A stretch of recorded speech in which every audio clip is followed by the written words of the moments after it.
Hi, this is James from Tabletop Gaming Guild, and today we're going to take a look at a prototype. And this is going to be a pirate game, and I love pirate games, so I was super excited to check this one out. And this is Blackbeard's Lost Fleet, which is a 2 to 4 player game that has area control, it has worker placement, it has deck building in the game, all things that I love. You're going to be playing through 9 rounds of this game, or you might score an epic win based on player count. However, if you control enough ships, you just automatically win. You can also have 3 different tracks that you can move up. So if you make it to the 9th round, which is more likely, you're going to score on those tracks, and the player with the highest points will win. So again, this is a prototype. So all this stuff can be subject to change. And when we go down the table, I'm going to give you an overview of how to play the game. Now, keep in mind, again, it's a prototype, and I'm just trying to do this in a way to show you the cool stuff that's in the game, give you an idea how the game plays, and so you get the feel. So even if things change, the feel should be just about the same. It should give you a really good idea about the game, and then we're going to come back and I'll give you my final thoughts.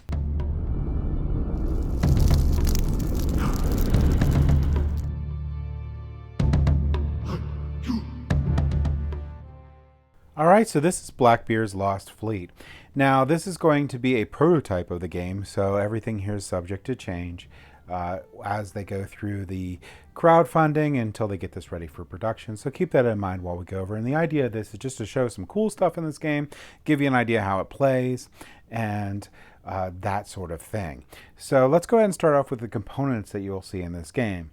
You're going to have this Nassau game board here. This is going to be where you're going to track your different points that you can get in the game and have some action spaces available throughout the game. You're also going to have these Blackbeard card deck here that's going to be shuffled up, and you're going to make a trade road here, and these are going to be multi-purpose cards that you can use throughout the game in a deck building style manner. Each player is also going to get one of these really cool treasure chests here with a earth magnet on here, so you can store your gold in there. You'll also get pirate tokens. You're going to get your sloop. Oops, sorry. This is your sloop. And you're also going to get a jolly boat, which is the smaller one. One of your sloops is going to go out on the board here. And you're also going to have these petty officers, when you're going to have a petty officer in each of these spaces, and for the tracks, for tracking points in the game. You'll also get 14 cards here, all with the background of the color that you're playing. And in addition to that, each player can get these reference sheets here, and these reference sheets here will show you all the different things that you can do throughout the game. And you also have a healthy stack of pirate captains, and each player is going to get a pirate captain. They're going to all have different abilities on them, which we'll go over in a little bit. Other components that you're going to have in the game is you're going to have this first player token, and you're going to have the mutiny token that's going to be used to show which one of these ships are going to be having a mutiny this turn. So this is going to be an example of one of the 9 ships that you're going to be placing out in the game that were owned by Blackbeard, and you'll be going there to do actions or to gain control of it through mutinies. In addition to this, there's barrels and coins in the game. The barrels are going to be rum barrels, and the coins are going to be gold coins, and there's going to be the resources throughout the game itself. All right, so that's the components that you're going to have in the game. Okay, so setup for the game is going to be pretty simple. You're going to place one of these petty officers for each player here in each of the action spaces here. Off to the left of it, you're going to be placing one here in the command track, in the pirate treasure track here, and then on the bottom is the flying gang support track down on the bottom here. You'll also take one of their 2 sloops, and you're going to place them here on where the spyglass is on the treasure map track there. And you're also going to give each player all their pirates, their sloop here, and their jolly boat there too. Also the 14 cards, then their player color, and their treasure chest. In addition to this, you also place out these boards here, which are going to be each of the ships that Blackbeard owned, and you can go to these places to gain resources or try to gain control of it later on to try to get that epic win, which we'll go over in a little bit. You also place out your rum barrels and your gold coins for everyone to be able to get to, and you're going to have the mutiny token and the first player token here. So the first player is going to be the player who last set sail. If none of that has happened, you just pick one randomly. That player is going to get the mutiny token, and they're going to pick one of these locations to place the mutiny marker. And if they place the mutiny marker there, that's the first place that's going to have a mutiny during the first round of the game. All right, so that's the general setup, but then you're going to finish your player setup. So you already gave your player the pirates, their sloop, their jolly boat, figured out the first player and gave them their deck and their treasure chest. The next thing you need to do is figure out which captain you want to be. And each of these captains have all sorts of different abilities on them here. And you're going to pick one of these, and for each captain that gets picked, you're going to remove that card from this deck here, except for the captain that you pick.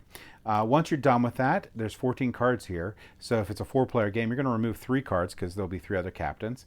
And then you're going to remove 1 more card secretly, and you're going to have 10 cards to start the game.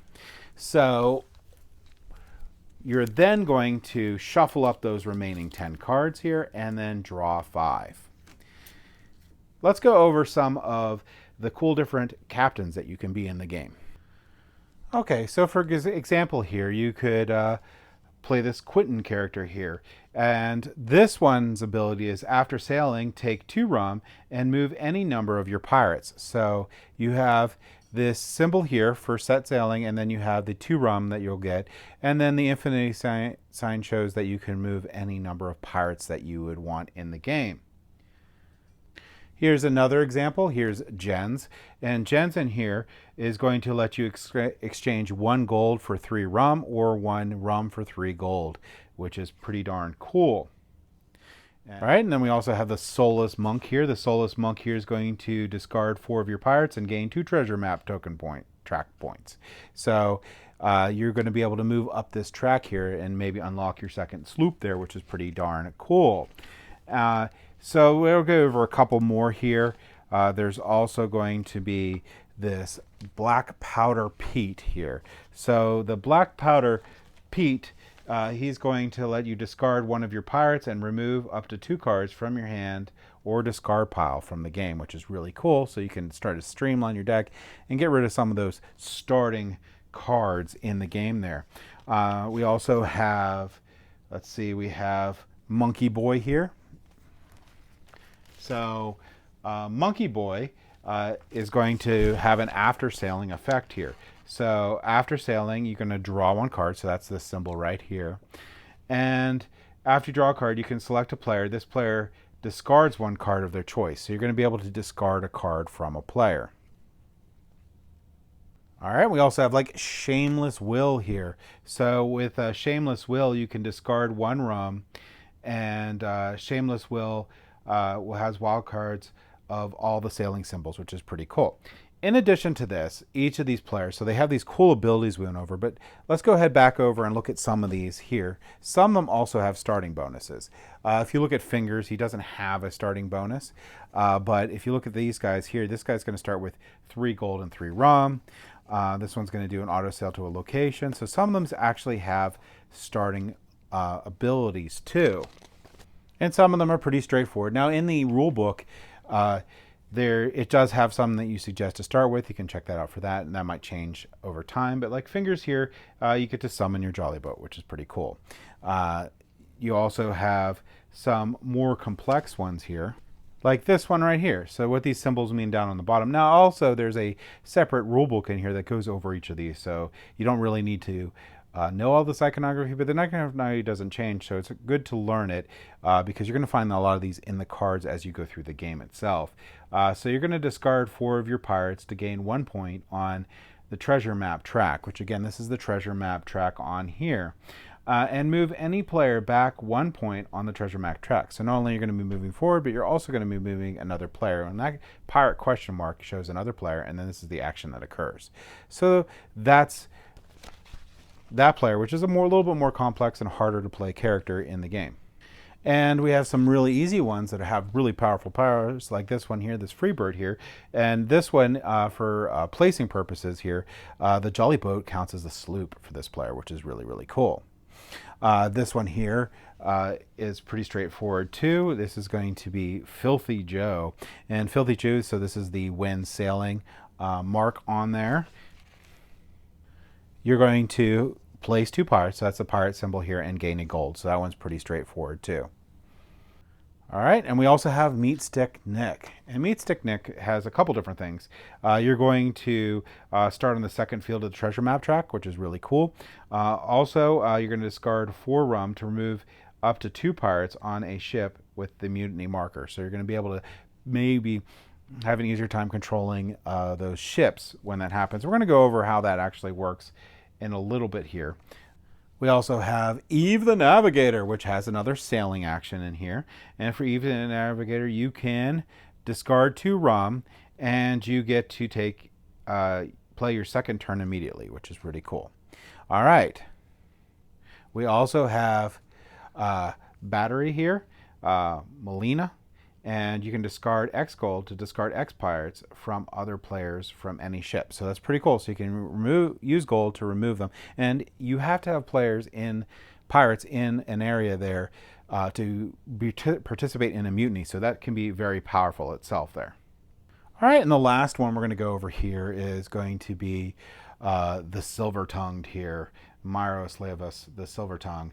Discard any number of cards from your hand and either buy a card with a cost equal to the number of cards discarded plus 3, or discard 2 gold and buy a card with a cost equal to the number of cards discarded plus 3 from your hand. So it's going to be a little bit more complicated guy, but also a good pirate. So you're going to have all these different pirates, and each player is going to select one. You could randomly hand them out or allow people to pick them or draft them, whichever way you want to do it. But you're going to pick a pirate, and that's going to be for your player. And one other thing for the player setup is the first player is going to get 1 gold and 1 rum. The second player is going to get 2 gold. Third player is going to get 1 rum and 2 gold. And the fourth player is going to get 1 rum and 2 gold to start the game. And that's going to end the player setup. Let's go ahead into gameplay. What is the goal of this game? Well, the goal of the game is you're a captain, and with the help of your fellows, you want to take over the power among the pirates after the disappearance of Blackbeard. You will conspire against other captains, search for legendary treasure, investigate mutinies and ship takeovers, and in your quiet moments, seek the support of your pirate brethren. Your success will be reflected by the position of your petty officer on the 3 different victory tracks. So there's the controlled fleet track here, and as you move down there, you're going to get more points. And that's going to be the number of ships that you have captured. You're also going to have your treasure map track, and that's going to be for the treasure hunt there. And you're going to get different rewards as you go by on here. And this is going to be your flying gang track. And this one's going to be for the support of your pirate brethren in the game. You also have these captains to help aid you, which you be one of these captains here, throughout the game. You're going to have these sloops, and you're going to have the jolly boats. Now, the rules for these guys are going to be using these sloops and stuff. I'm going to show you how to get to these locations. You're going to be using these cards as multi-purpose. And you're going to take a look at these cards, and if you play this card and you see the symbol, you're going to be able to travel to that location with either your sloop or your jolly boat. Now, your sloop will be placed here, and your jolly boat can be placed here. Now, the rules for this is 1 jolly boat here can be placed if there's no sloop. If a jolly boat is here, a sloop can still be placed, but if a sloop exists in this space, it basically ends the space there. A jolly boat can't go there. So what that means is this is pretty much your big worker in the game, and when this is placed in a location, it pretty much locks down that location as yours. Keep in mind too that if you want to go to the Nassau, you're also going to need to have your sloop out there. So it might be advantageous to throw out your jolly boat first, or it might be advantageous to throw out your sloop to lock out a place in the board. You have these petty officers in the game, and these petty officers are the ones that are going to move along the tracks here to show your progress on these different tracks. You're going to have your pirates here, and these are going to be what you're going to be using throughout the game there to do majority control on each of these ships as the mutinies come up. And if you do win a spot, when the pirates becomes an officer and you permanently control that location, and if you permanently control a location and someone goes to this location with either their jolly boat or sloop, you will gain a reward here that shows on the right. So some of these rewards are better than others, but they're all pretty awesome. So it's, in addition to that, you can also win the epic win of the game. You also will have your player deck, and your player deck is going to be what you're going to be building throughout the game, and you're going to be using these multi-purpose cards to do different actions on your turn. There's a couple golden rules while you're playing the game. If the contents of the captain boards or game board conflict with the rules in the manual, the importance of the content as follows. Content of the captain board overrules everything else. Content of the card overrules everything else.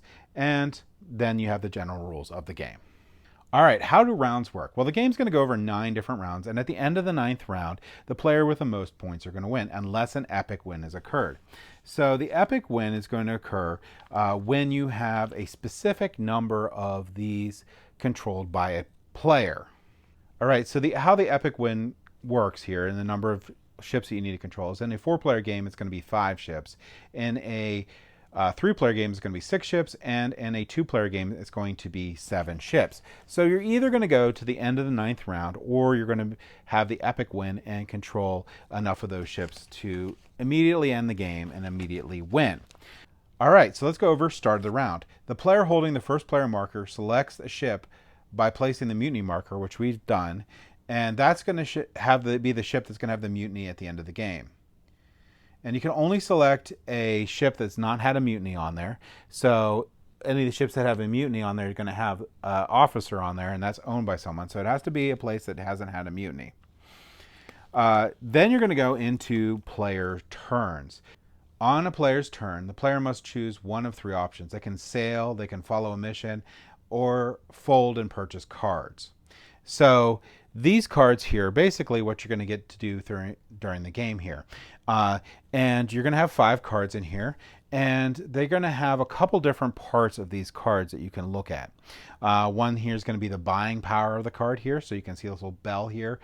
This is going to be how favor provided by this card, and use favor to pick up new cards here. And the cost on these guys' cards for favor is going to be up here.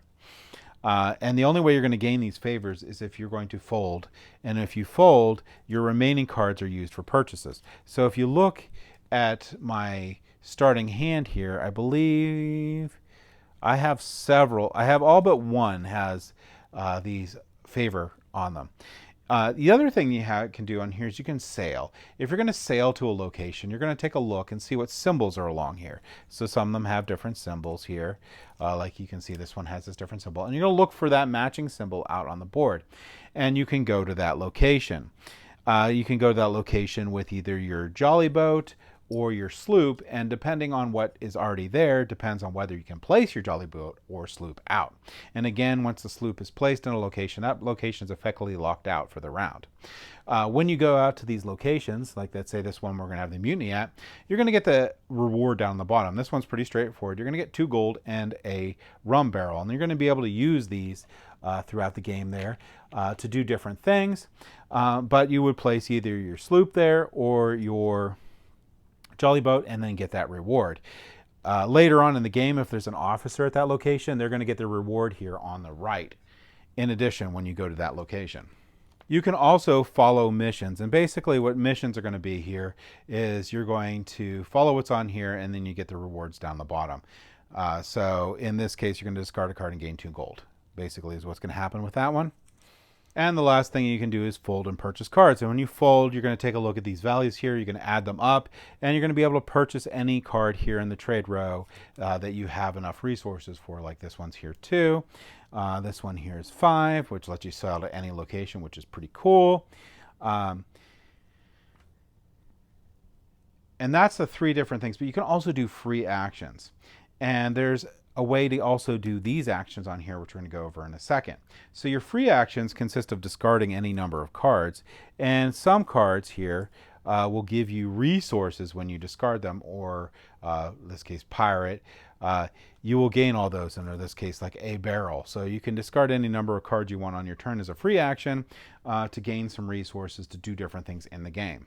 If you want to sail to the Nassau instead, you're going to discard a card, and then you're going to set your sloop. It has to be your sloop on one of these 4 different locations on the board.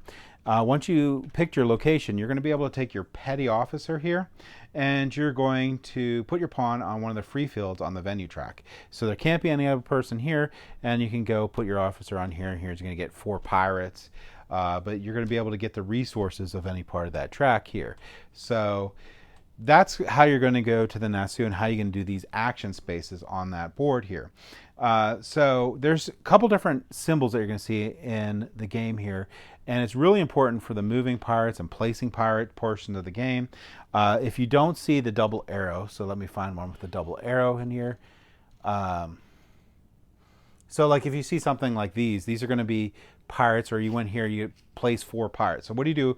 If an action allows you to add a pirate, you place a pirate pawn to the mutiny field of any ship. So here I'm going to be able to place 4 pirates out. So I'm going to go ahead and place 4 pirates, and let's say I want them to go here. If you see arrows on the pirates, like this one right here actually, this will allow you to move 3 pirates from one location. So I can move these 3 pirates over here.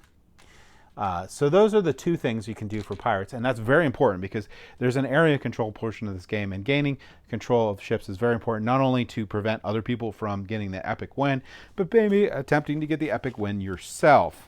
Okay, so now we have the pirate board here, and you have these really cool actions on here, and you can have a matching card in your deck. You will have a matching card of that pirate in your deck. What happens if you play that?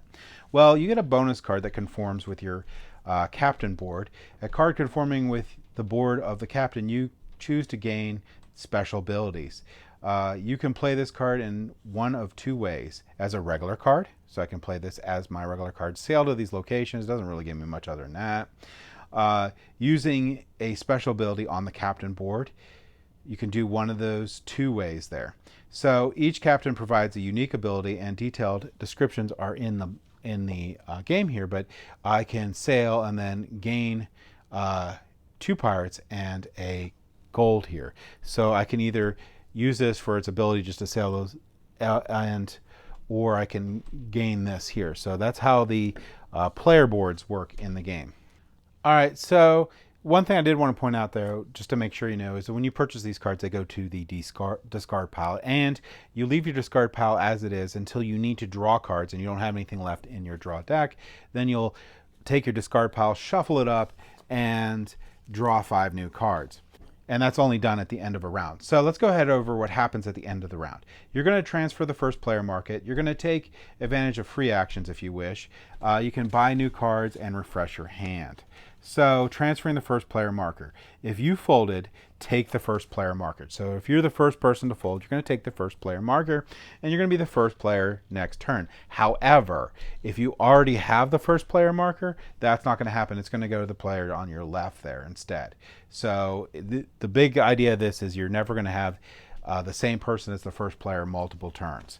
So no one ever going to get that. So you'll be able to transfer the first player marker, so you'll gain it or move it, either way. If you're the first person to fold, you can take advantage of any free actions before you end your round. You can buy new cards. Like I showed, you can purchase these cards here with whatever favor values that you have added up in there that from what you folded with. You can refresh your hand then. So you'll draw up to 5 cards. If you don't have enough in the deck, you're going to draw what you can, shuffle up the discard pile, and draw up to your 5. And that's going to end the round for you. Once everyone has folded and ended their round, and gone through those steps, then we're going to do the mutiny on the ships. So we're going to take a look at the ships, and we're going to see, I'll grab a couple extra pirates here to show you. All right, so mutinies are pretty simple in how they get resolved. You're going to have an area control thing. So right now we have 4 green pirates to 3 orange pirates. Those are the only 2 people that are in this mutiny. If there's no pirates in there, the other player can't participate in the mutiny. And what you're going to do is you're going to say, okay, well, right now green is winning over orange because there's 4 green and 3 orange. But each player can secretly take a look at their treasure chest here, and they can secretly put in as many coins as they want in their hand, and simultaneously for everyone in the mutiny they can reveal, and these will get added to the power at that location. So we both had 3 coins in our hand, so we now have 6 orange and 7 green. These are going to go back to the supply here. Green did win because it had more, so green's going to be able to promote one to an officer, take control of that spot, and go up on this track here. All right, what else happens with this mutiny? Well, the pirate who lost the mutiny, or pirates, will remove half of their pirates, rounding up from the ship. So here we have 3, but we're going to round up, so they're going to lose 2. And that'll go back to their supply. The player who won the mutiny places one of their pirates as an officer to show they had control. They're going to go up on the fleet track space there. And they're going to advance their petty officer on the flying gang track by 1 or 2 fields, depending on the reward on the ship. So this is going to be your flying track here. And there's going to be different rewards that you're going to get through some of these tracks here. Like here, you're going to get a gold. Here, you're going to get your extra sloop, and so on. So these are different things you're going to pay attention to as you're moving up on these boards here. But that's the rewards. You're going to get all remaining parts of that player who won the mutiny are returned to their pool. So these 3 will be returned to my pool here, and this guy would hang around. All right, so that's how each round's going to go. You're going to go through 9 different rounds of this game, unless someone gets the epic win on there. All right, so let's say you make it to the 9th round, and you didn't use any of the accelerated game ends or whatever. You're going to go into, or no one won the epic win here. You're going to go through scoring here. So if there's no epic win, you're going to go through scoring. You're going to add up the values of the 3 different tracks here. So you're going to do your treasure map track, your controlled feat track, and your flying gang track, and look at your score on those, add them up. Also, for every 3 resources you have, either rum or gold, counted up, you're going to gain a point for each one of those 2. And then the player with the highest score is going to win. All right, so in case of a tie, the player with the highest value on the controlled fleet track is going to win. If there's still a tie, the players share the winning. So that's going to be how you're going to be playing Blackbeard's Lost Fleet. And I pointed out some of the cool stuff that's in this game here. Again, remember, this is a prototype, so this is subject to change. But I hope this gave you a general idea how the game flows and how you play the game itself. There's a lot of little things here, too, that we didn't exactly go over. A lot of the iconography here is going to be explained in the book itself. And until you learn the iconography, you're going to be using this book here. But I'm going to go over some of that in the review here. So let's go ahead back up the table here, and I'll give you my final thoughts on Blackbeard's Lost Fleet.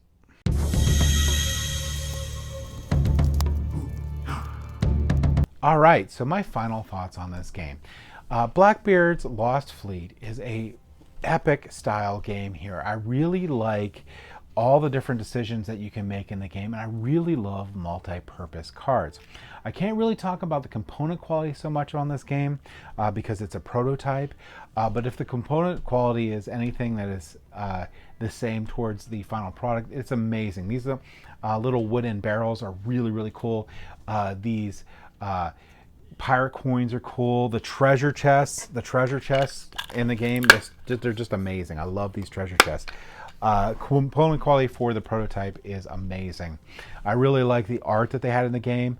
I think that this is pretty final art. I mean, again, it can be subject to change, and the art in it is amazing.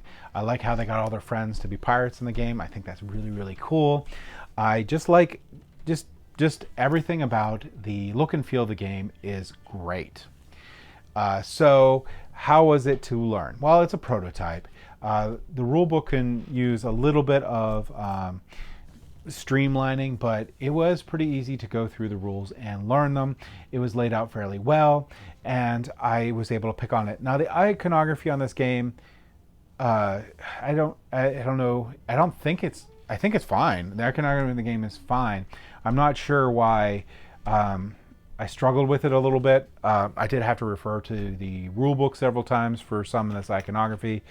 I'm not sure why, because it doesn't seem like it's hard in any way, and it seems like it should be intuitive.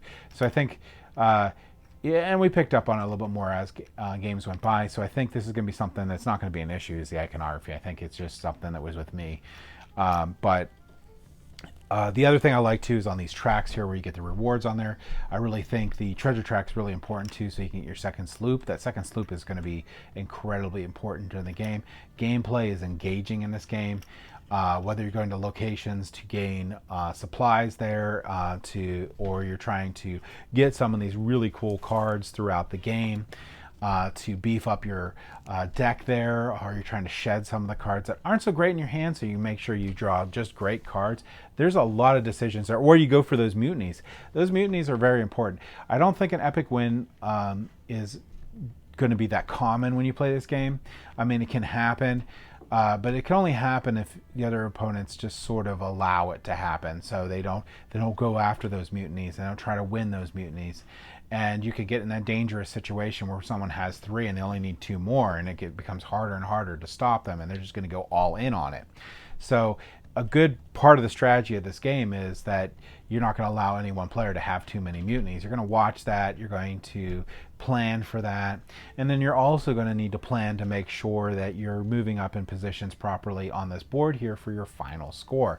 And with those 3 different tracks, there's a lot to think about in this game. Really, one of my more favorite pirate games. I think this is going to be, for pirate games, I have a lot of pirate games. I think this is going to either be top 3 or top 2 in pirate games, and probably out of at least 20. So this might even, I can't wait to see the final copy of this, because that's how I'm really going to be able to judge it. But as is, I think this is a great game. I think just a little bit of cleanup for the game, and it's going to be just phenomenal. I'm really looking forward to seeing the final copy of this game and getting some plays with it. I actually think this game is going to see a lot of plays. A lot of my friends and play groups like pirate games, so this is going to be... And the fact that this actually plays pretty quickly, I mean, it's not a short game, but it plays pretty quickly, is a big thing. Overall, I really like this game, and I really think that it is a game that you're going to want to check out.